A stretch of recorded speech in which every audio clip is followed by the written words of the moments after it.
रेवाड़ी से कांग्रेस विधायक चिरंजीव राव ने कहा कि सबसे ज्यादा परिवारवाद बीजेपी में ही है।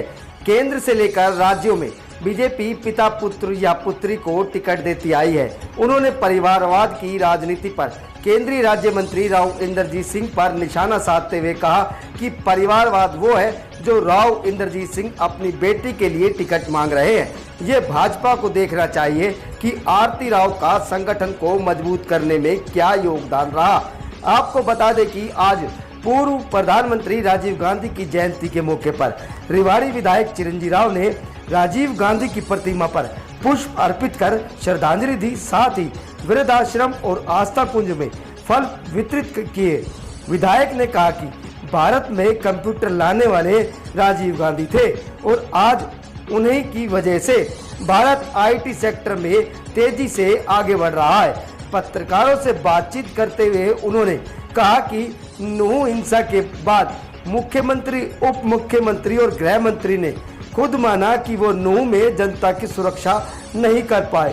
भाजपा की सोच रही है कि भाईचारे को कैसे बिगाड़ा जाए। आज राजीव गांधी जी की जयंती के ऊपर हम लोगों ने सर्वप्रथम तो राजीव जी के प्रतिमा पे फूल अर्पित किए और उसके बाद हम लोग आस्था कुंज यहाँ पर आए हैं। उससे पहले वृद्धाश्रम गए, बुज़ुर्गों का आशीर्वाद प्राप्त किया।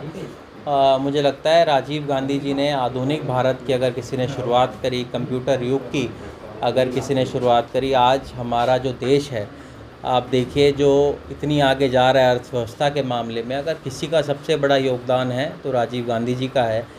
वो राजीव गांधी जी की सोच थी कि जिस वजह से आप देखिए आईटी सेक्टर के अंदर हमारा देश इतनी आगे बढ़ रहा है और मुझे लगता है हम सब लोगों के लिए वो प्रेरणा स्रोत है। उनके दिखाए हुए रास्ते के ऊपर कांग्रेस पार्टी चल रही है। राहुल गांधी जी ने जो कार्य वो छोड़ के गए थे उसको आगे बढ़ाने का काम वो कर रहे हैं और मुझे लगता है हम सभी युवा साथियों को उनके दिखाए हुए रास्ते पे चलना चाहिए। नूह हिंसा को लेकर अब अलग अलग बातें आ रही है, पंचायतें भी अलग अलग हिंदू संगठनों की तरफ से की जा रही है। हाल में एक बैठक भी की गई थी जो मुकदमा भी दर्ज हुआ था पीछे सरपंचों के खिलाफ। किस तरह से देखते हैं अभी? और अभी कल जब धनखड़ साहब आए तो बोले षड्यंत्र था पूरा। देखिए, जब स्वयं मुख्यमंत्री जी का ये बात मानना कि हर नागरिक को हम सुरक्षा प्रदान नहीं कर सकते और गृह मंत्री का ये कहना कि सुरक्षा मामलों पे कोई जवाब अगर आपको चाहिए तो उसका जवाब मुख्यमंत्री देंगे और आपके उप मुख्यमंत्री जी का ये कहना कि सुरक्षा के अंदर हमारी चूक हुई, तो कहीं ना कहीं सरकार स्वयं इस बात को मान रही है कि उन्होंने जो सुरक्षा प्रदान नागरिकों को देनी चाहिए थी वो नहीं दे पाए। आप देखिए, नूह एक ऐसा इलाका रहा है हमारा मेवात जहां आज तक कभी इस तरह की हिंसक घटनाएं नहीं हुई। पूरे देश के अंदर भी अगर हिंसक घटनाएं हुई तो मेवात के अंदर हमेशा सद्भाव बना रहा, भाईचारा बना रहा और भाजपा की एक ऐसी सोच है कि भाईचारे को बिगाड़ने का काम ये लोग करें।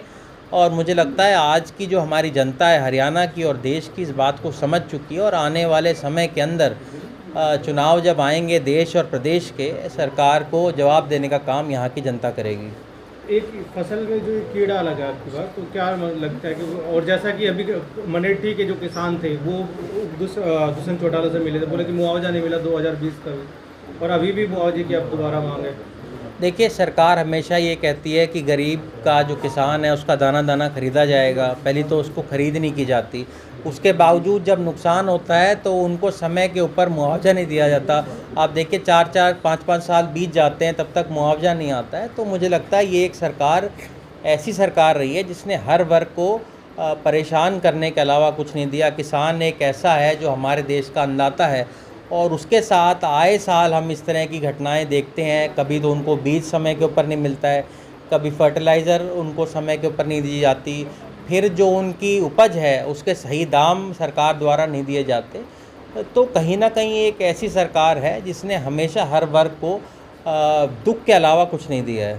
परिवारवाद की बात होती है, सोशल मीडिया पे लगातार ये कहते हैं कि दो ही परिवार रेवाड़ी में राज कर रहे हैं, एक कैप्टन परिवार और एक राव इंद्रजीत परिवार। परिवारवाद जो जिस तरह से राजनीति में और केंद्र लेवल पर बार बार प्रधानमंत्री जी ने भी ये कहा कि उसके खिलाफ एक पूरी की रहेगी। देखिए, आप एक बात बताइए, आज हमारे जो प्रधानमंत्री जी है उन्हीं की जो मंत्रिमंडल है उसके अंदर कितने ऐसे लोग हैं जिनके पिता पुत्र राजनीति के अंदर हैं। आप देखिए चौधरी वीरेंद्र सिंह जी हैं, उनको राज्यसभा दिया गया, उनकी पत्नी को टिकट दिया गया, उनके बेटे को लोकसभा की टिकट दी गई। अनुराग ठाकुर जी को आप देख लीजिए, उनको टिकट दी गई। आप देखिए आपके जो राजनाथ सिंह जी हैं उनको टिकट दी, उनके पुत्र को टिकट दी।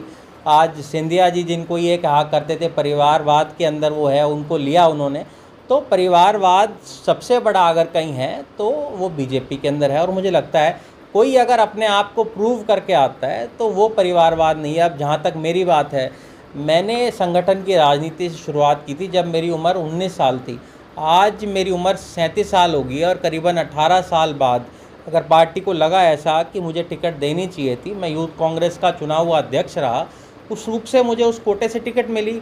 परिवारवाद वो है जो लोग अपने पुत्र पुत्री की टिकट चाहते हैं बिना संगठन के अंदर काम किए। आज राव इंद्रजीत जी अपनी पुत्री के लिए टिकट मांगते हैं। भाजपा को उनसे पूछना चाहिए कि उन्होंने अपने संगठन के अंदर क्या काम किया, अपने समाज के अंदर क्या काम किया, या और जो नेता हैं उनसे टिकट देते वक्त ये पार्टी को देखना चाहिए कि उन्होंने पार्टी की कितनी सेवा की, अपने लोगों की कितनी सेवा की, देश की कितनी सेवा की। उस पे अगर टिकट दी जाती है तो मुझे लगता है वो परिवारवाद नहीं है।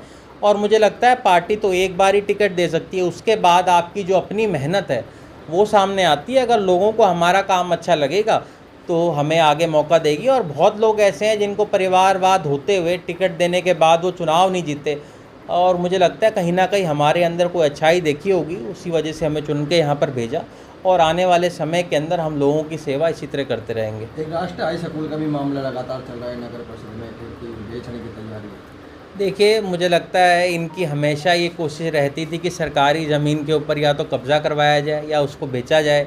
आप लोगों ने देखा होगा शिशुशाला स्कूल को भी किस तरह से जो एक ट्रस्ट था उसको सोची समझी चाल की तरफ से बेचा जा रहा था। वो तो हमारा उसके अंदर गतिरोध किया गया। हमने जब उसके अंदर इंटरवेंशन किया कप्तान साहब ने और हम सब लोगों ने मिलके, तब वो ज़मीन बचाई गई जो कि इतने सालों से इतने बच्चे वहाँ से पढ़ के निकले हैं और गरीब का बच्चा वहाँ पर पढ़ पाए। तो मुझे लगता है कहीं ना कहीं इस सरकार की सोच ही यही है कि सरकारी ज़मीनों को बेच के अपनी जेबें भरी जाएं।